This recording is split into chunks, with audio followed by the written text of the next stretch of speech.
Assalamualaikum warahmatullahi wabarakatuh. Saya Silvina Parizkia Nur Aziza, NPM 64, Fakultas Keguruan dan Ilmu Pendidikan, Prodi Pendidikan Ekonomi, Angkatan 19, Universitas Pasundan. Di sini saya akan menjelaskan tentang dana pensiun. Sebelumnya, saya akan menjelaskan tentang latar belakang dana pensiun di Indonesia.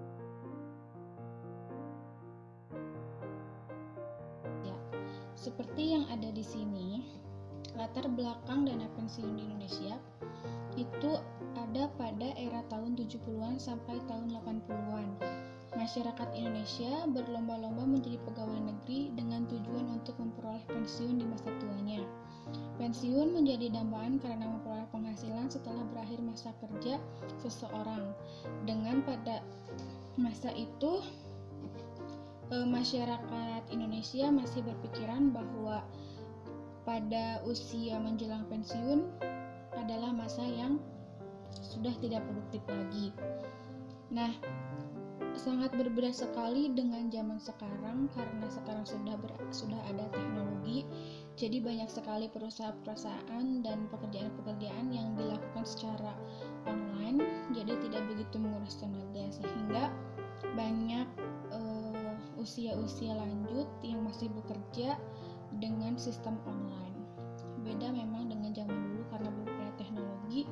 Jadi masyarakat Indonesia berlomba-lomba untuk menjadi pegawai negeri karena ditakutkan mungkin untuk usia lanjut tidak mendapatkan penghasilan lagi karena sulit dan sukar untuk bekerja. Dan selanjutnya ada pengertian pensiun dan perusahaan dana pensiun, di mana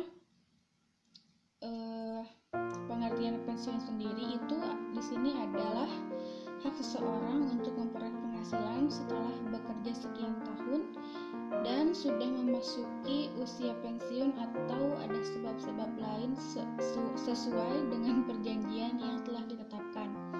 Nah, pensiun di sini itu lebih ke orangnya, lebih ke karyawannya, di mana karyawan suatu perusahaan negeri ataupun swasta melakukan perjanjian antara kedua belah pihak, di mana masa jabatan kerja di perusahaan tersebut menentukan masa jabatan kerja di perusahaan tersebut, sehingga pada saat usia yang telah disepakati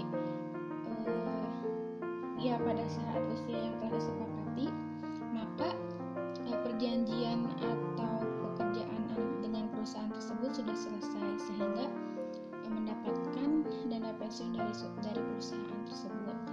Nah, yang selanjutnya itu ada pengertian perusahaan dana pensiun, yaitu perusahaan yang memungut dana dari karyawan suatu perusahaan dan memberikan pendapatan kepada peserta pensiun sesuai perjanjian.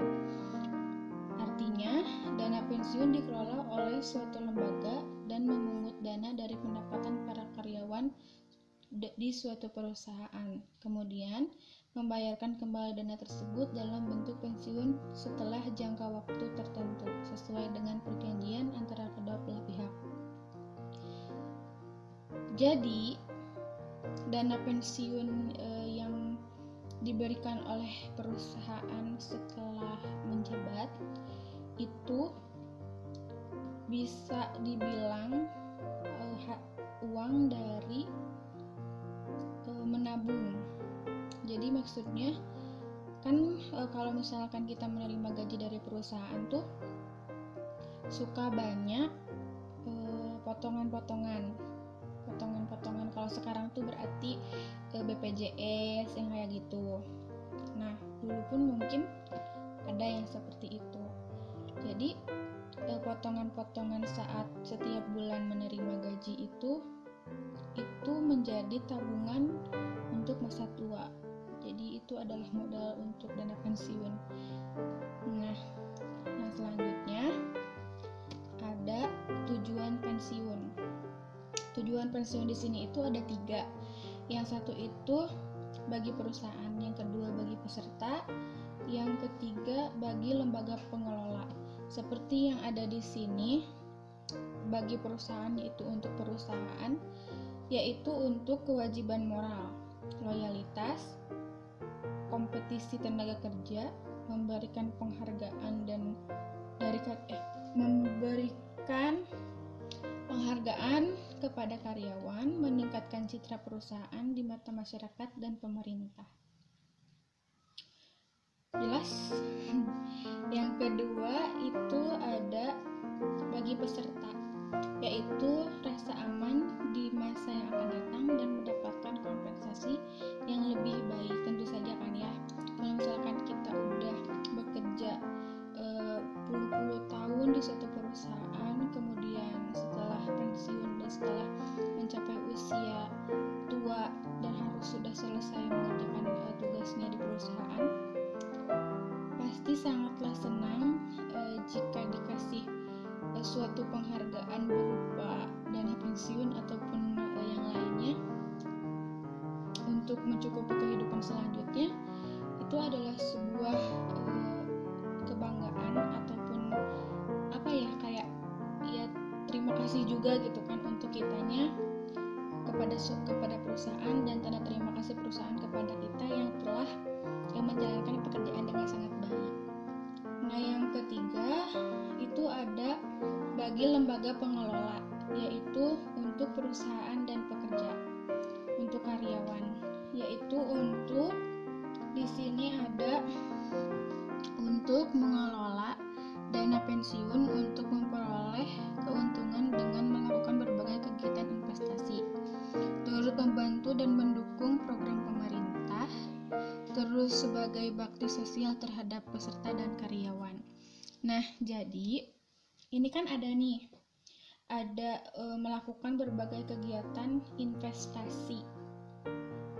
Jadi mungkin kalau yang saya tahu ya, dana-dana atau pungutan-pungutan perusahaan terhadap karyawan itu sebelum waktunya pensiun itu bisa diinvestasikan untuk perusahaan.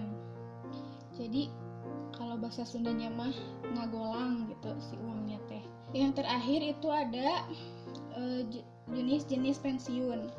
Nah, jenis-jenis pensiun di sini itu ada 4 ya. Yang pertama itu pensiun normal, pensiun ditunda, pensiun cacat, dan pensiun dipercepat. Nah, pensiun normal itu seperti yang di sini dikatakan bahwa pensiun normal yaitu pensiun yang diberikan untuk karyawan yang usianya telah mencapai masa pensiun seperti yang ditetapkan perusahaan, di mana pada saat melakukan suatu perjanjian antara kedua belah pihak, pada saat itu di surat perjanjian diterangkan bahwa masa pengabdian karyawan tersebut, misalkan contoh dia bekerja sampai usia 55 tahun ataupun 60 tahun lah, kalau sekarang tuh 55 sampai 60 tahun itu adalah usia pensiun. Nah, pada usia tersebut karyawan tersebut berhenti bekerja atau pensiun, dan dana tersebut dibayarkan kepada karyawan tersebut. Nah, yang kedua itu ada pensiun ditunda. Seperti yang di sini dijelaskan bahwa pensiun ditunda itu merupakan pensiun yang diberikan kepada para karyawan yang meminta pensiun sendiri atau berhenti bekerja sendiri. Namun usia pensiun belum memenuhi untuk pensiun. Dalam hal tersebut, karyawan yang mengajukan tetap keluar dan pensiunnya harus dibayarkan pada saat usia pensiun tercapai. Jadi kalau misalkan kita itu di suatu perusahaan terus kita mengundurkan diri atau kayak udah nggak bisa lagi kerja gitu, udah nggak bukan kompeten kalau kompeten berarti dipecat kan ya, udah mengundurkan diri gitu kan, udah nggak bisa lagi kerja dan meminta untuk pensiun sendiri, tapi karena mungkin sudah ada perjanjian sebelum bekerja itu pada usia yang dijanjikan di perjanjian itu pensiun. Nah, dana pensiunnya mungkin keluar, tapi aku kurang tahu juga itu kebijakannya seperti apa. Nah, yang ketiga, pensiun cacat. Seperti yang dijelaskan, pensiun yang diberikan bukan karena usia, tetapi lebih disebabkan peserta mengalami kecelakaan sehingga dianggap tidak mampu lagi untuk dipekerjakan. Ataupun kayak misalkan kalau kita kan banyak tuh staf-staf perusahaan yang memang bekerjanya itu berat, terus bekerjanya itu di luar kantor, outdoor gitu kan, banyak, jadi akan memungkinkan sekali terjadinya kecelakaan. Nah, pada saat terjadinya kecelakaan sehingga menyebabkan bagian tubuh itu merasa tidak bisa lagi digunakan atau cacat, nah disitulah dinamakan pensiun cacat. Jadi dia mengalami kecelakaan namun masih berada pada umur yang belum pensiun, jadi itu dianggap pensiun cacat karena udah nggak bisa lagi kerja. Nah, yang selanjutnya itu ada pensiun dipercepat. Pensiun dipercepat ini adalah yang seperti yang dijelaskan, pensiun yang diberikan karena kondisi tertentu, misalnya ada pengangguran pegawai dan perusahaan tersebut. Nah, ini tuh pensiun dipercepat tuh kayak PHK,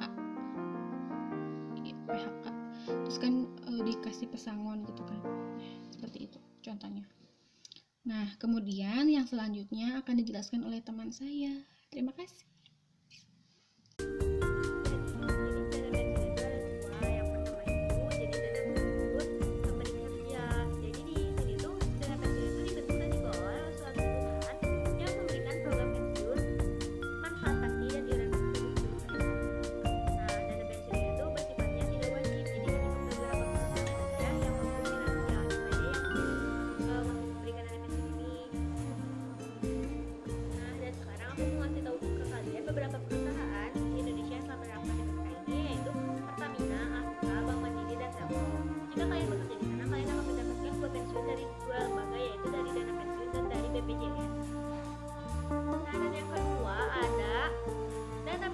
Lembaga keuangan yang dimana didirikannya oleh bank atau perusahaan asuransi BIPA untuk masyarakat umum gitu dan bersifat sukarela. Jadi siapapun bisa asal mampu mendaftarkan diri dan menyetujui jangka waktu untuk penyetoran dananya. Dan di Indonesia ini ada beberapa, yaitu kayak Bumi Putra dan Muamalat. Sistem pembayaran yaitu sistem yang dapat memindahkan uang dari satu pihak ke pihak lainnya, atau dengan singkatnya itu bisa disebut dengan cara melakukan pembayaran. Nah, dan sekarang di sini aku mau menjelasin 5 asas dana pensiun. Yang pertama itu ada asas keterpisahan kekayaan dana pensiun dari kekayaan badan hukum pendirinya. Asas ini itu kayak dilindungi oleh hukum tersendirinya dan asas ini tuh kayak dilindungi oleh dan diatur juga oleh undang-undang. Nah, dan yang kedua itu ada asas penyelenggaraan dalam sistem pendanaan. Dan yang ketiganya ada asas pembinaan dan pengawasan. Nah, yang keempat ada asas penundaan manfaat. Serta ada yang kelima itu ada asas kebebasan untuk membentuk atau tidak membentuk dana pensiun. Credit card yaitu sebuah kartu yang dikeluarkan oleh bank untuk nasabah sehingga nasabah dapat membeli barang atau membayar jasa tanpa pembayaran secara tunai atau pihak-pihak yang terlibat dalam kartu kredit, yaitu yang pertama ada issuer card. Issuer card merupakan pihak atau lembaga yang mengeluarkan dan mengelola suatu kartu. Selanjutnya adalah acquirer.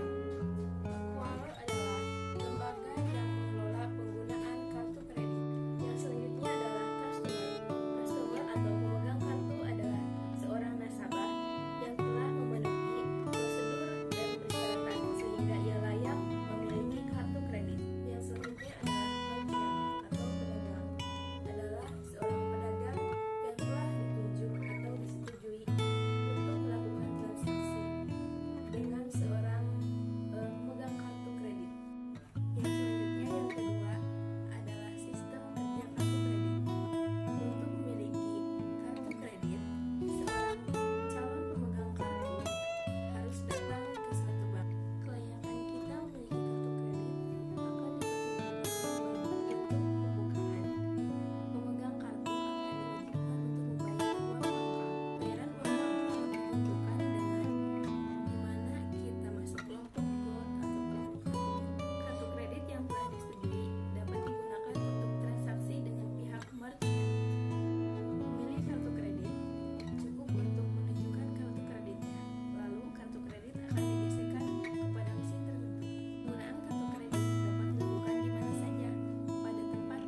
Setelah kita mengetahui tentang bagaimana cara memilih kartu kredit, kita akan membahas tentang kelebihan menggunakan kartu kredit. Yang pertama, kita bisa menggunakan dana lebih besar dari yang kita miliki. Apa sih artinya? Nah, di sini artinya itu, jadi kan kita udah tahu nih kalau misalnya kita menggunakan kartu kredit, sama aja kita dengan meminjam kepada bank. Jadi pada saat tanggal tertentu akan ada slip tagihan yang datang kepada kita dengan jumlah tagihan yang sesuai sama apa yang kita pinjam, tapi terkadang akan bertambah karena ada bunga. Nah, yang kedua, mempermudah transaksi online ataupun offline. Kebetulan nih, masyarakat Indonesia pada saat ini sudah jarang sekali yang bawa uang cash keluar rumah, karena sekarang sudah banyak aplikasi fintech ataupun aplikasi transaksi online yang sudah digunakan dan juga aman. Terlebih di masa pandemi ini, kita tidak dianjurkan sekali untuk keluar rumah. Jadi lebih baik kita memanfaatkan aplikasi e-commerce untuk memenuhi kebutuhan kita. Nah, yang ketiga, banyak promosi yang ditawarkan, apalagi untuk pengguna kartu kredit baru. Biasanya banyak sekali promosi yang ditawarkan oleh suatu bank-bank tertentu. Keempat, bisa cicilan bunga 0%. Yang kelima, memudahkan pembayaran tagihan. Yang keenam, perbaiki reputasi kredit. Dan yang ketujuh, bisa tarik tunai. Setelah kita mengetahui kelebihan menggunakan kartu kredit, sekarang kita akan bahas nih kekurangan menggunakan kartu kredit. Apa aja sih?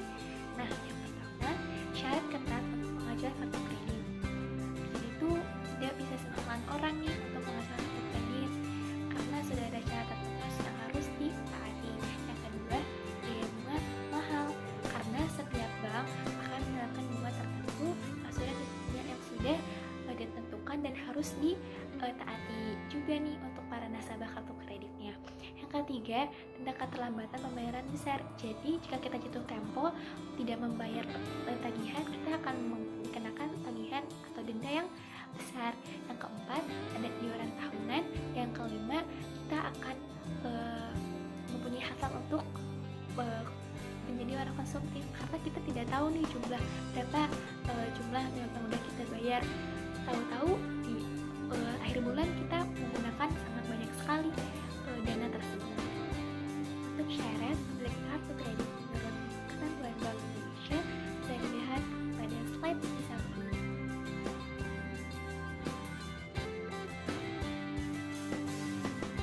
Nah, sekarang kita akan membahas layanan yang diberikan ATM. Antara lain yang pertama, penarikan uang tunai. Besarnya jumlah penarikan tergantung dari limit yang diberikan atau dari sistem saldo yang tersedia dalam ATM yang bersangkutan. Jadi ada beberapa bank yang menerapkan sistem bagi pengguna kartu ATM yang mengharuskan ada sisa tertentu di dalam ATM-nya. Nah, untuk yang kedua, dapat digunakan sebagai sarana untuk memesan buku cek atau bilet giro. Yang ketiga, dapat digunakan sebagai tempat untuk meminta rekening koran. Dan yang keempat, dapat digunakan sebagai tempat untuk melihat atau mengecek saldo. Jadi untuk mengecek saldo pun kita tidak perlu nih datang jauh-jauh ke bank, karena di ATM pun bisa seperti itu. Yang kelima, ATM menyediakan layanan untuk pembayaran jasa lain seperti pembayaran telepon, listrik, dan lain-lain. Dan yang keenam, ATM terdapat di tempat yang strategis sehingga kita lebih mudah untuk mengambil